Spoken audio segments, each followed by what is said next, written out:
You're at a party. It's winding down. People are saying their goodbyes, hugs, thank yous, promises to do this again soon. And you're already gone. No wave, no thanks for having me. You just slip out like smoke, like you were never really there. Some people call it the Irish goodbye. Others call it ghosting in real life. But here's the thing. It's not about being rude. It's not about hating people. It's about something deeper, something quieter. A need to exit before the world asks you to explain yourself one more time. So what's going on in the mind of someone who needs to leave without saying goodbye? Let's pull back the curtain. Picture this. You've been on all night, smiling, nodding, laughing at jokes that weren't that funny. Your social battery isn't just low, it's flashing red. And now someone's blocking the door, telling a story that has no end in sight. For some people, goodbyes aren't just polite, they're exhausting. They're another performance, another round of, oh no, you don't have to leave yet, and we should hang out more, when both of you know you probably won't. It's not that you don't care.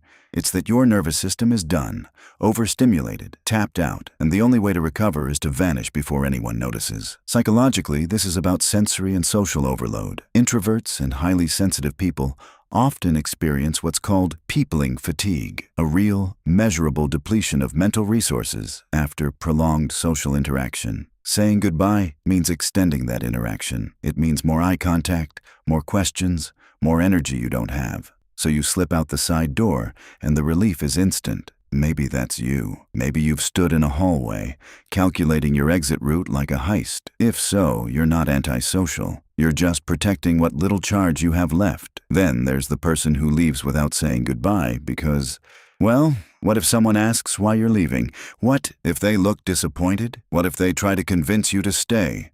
And now you have to either lie or hurt their feelings. For the conflict avoider, goodbyes are minefields. Every farewell is a potential negotiation, a potential letdown. And the easiest way to avoid disappointing someone is to not give them the chance to react at all. You leave quietly, and in your mind, everyone wins. No awkwardness, no guilt, no moment where you have to see someone's face fall because you're not staying longer. This ties into what psychologists call rejection sensitivity, a heightened fear of being judged, criticized, or making others feel bad. People with this trait often overestimate how much others will care about their departure. But here's the irony. By avoiding the goodbye, they sometimes create the very judgment they feared. Why didn't they say anything? Becomes the question that lingers. Sound familiar? If you've ever texted someone after leaving to say, had to run, great seeing you, that's your tell. You care. You just can't handle the in-person discomfort of caring. Some people leave without saying goodbye because goodbyes feel too intimate, too real,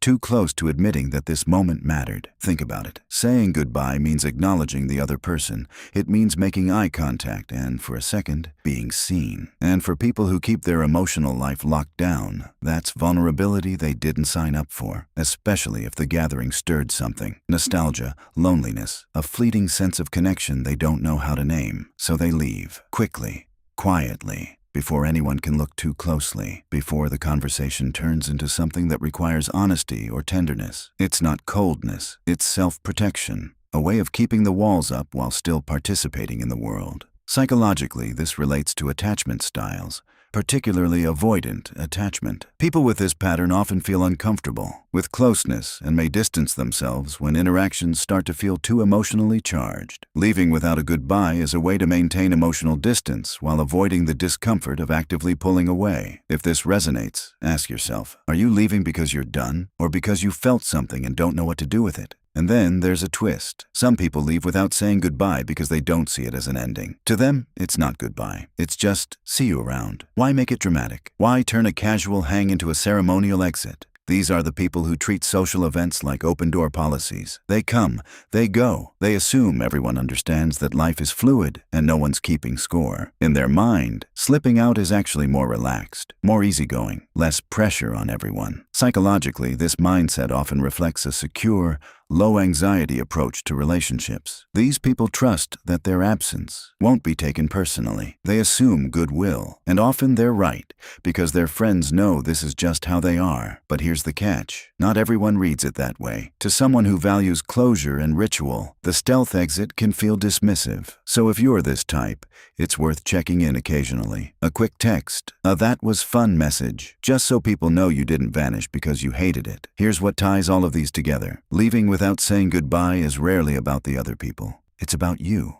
your needs, your limits, your discomfort with a moment that feels too much, too social, too emotional, too obligatory. And that's okay. You don't owe the world a performance every time you walk out the door. But it's worth asking yourself, are you leaving because you need to? Or because you're avoiding something that might actually be worth staying for? So which version are you? The overstimulated escape artist who just needs silence? The conflict avoider who can't bear the awkwardness? The emotionally guarded one who slips away before things get real? Or the stealth optimist who genuinely thinks it's no big deal? Drop a comment. Tell me which one hit home, or maybe you're a mix. Maybe you're none of these. Either way, I'm curious, and if you related to any of this, you're probably not alone.